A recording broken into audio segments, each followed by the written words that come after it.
Do you have that time, that place, that moment where you say, I was there? I'll never forget it. I was in the presence of, I was in the building that night, I was in attendance, and I'll never forget being there. My name is Gordon Nixon. I work with the junior high students at our Vista campus. And that moment for me, I'm a massive San Diego Padres fan. I apologize if you're not a baseball fan, but back in 2022, the San Diego Padres found themselves in the playoffs against the Los Angeles Dodgers. Now, this is significant for two reasons. Reason number one, the Padres never make it to the playoffs. Number two, they hardly ever beat the Dodgers. In fact, they had never beat the Dodgers in the playoffs in the whole history of their organization. So going in, every Padre fan knew what the result was going to be. We're not going to win.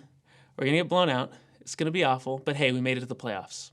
But I found myself in attendance the night the San Diego Padres came from behind and beat the Dodgers and won the series and eliminated them from the playoffs. Now, we didn't win the World Series still, but in that moment, it was just one of the greatest moments to be a San Diego Padre fan. I remember being in the stadium that night and the energy, the excitement, and just everybody leaving that night of going, did that really just happen? I'll never forget it. I look back on that moment and go, man, if I would have taken just the worst seat in the stadium that night, up in the nosebleeds, just to say I was there, I wouldn't have traded that seat for the best seat in the stadium for any other game that season. Just because the fact that just the emotion and the excitement that night was so amazing. The psalmist in Psalm 84, he tries to capture this emotion and this feeling of going, oh, just to imagine being there. In the presence of God, it's worth it. It's enough. Psalm 84 verse 1 says this, how lovely is your dwelling place, O Lord of hosts. My soul longs, yes, faints for the courts of the Lord. My heart and flesh sing for joy to the living God. He describes this emotion. He says, oh, it's not just in your heart. It's everything about you. It longs, it faints, oh, to be in your presence, Lord. I'm just overwhelmed by this emotion just to be in your courts, Lord. It's almost this feeling of falling in love, of just being so overwhelmed with this yearning and this emotion of going, it makes my heart beat a little bit different. It makes my soul feel a little bit different. That's what he's describing here. And I want to ask you this question. Does your heart beat this way for God? Do you understand how amazing he is that just to be in his presence, your heart beats a little bit different?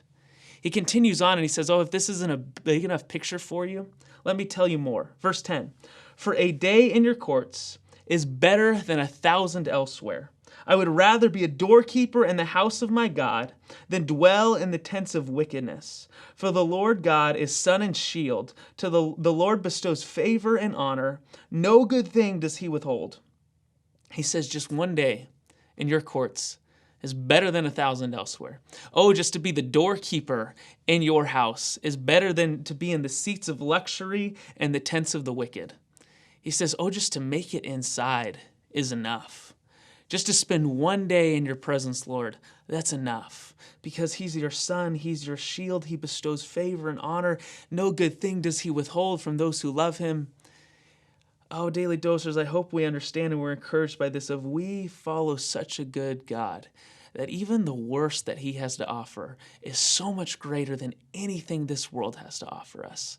Just to spend one day in his presence far outnumbers just 1,000 days anywhere else and the best that this world has to offer. Just one foot inside the door is so much greater than the best honor, the best luxury we could ever experience in this life. That's what the psalmist is describing as going, understand that and let your heart beat differently because of that.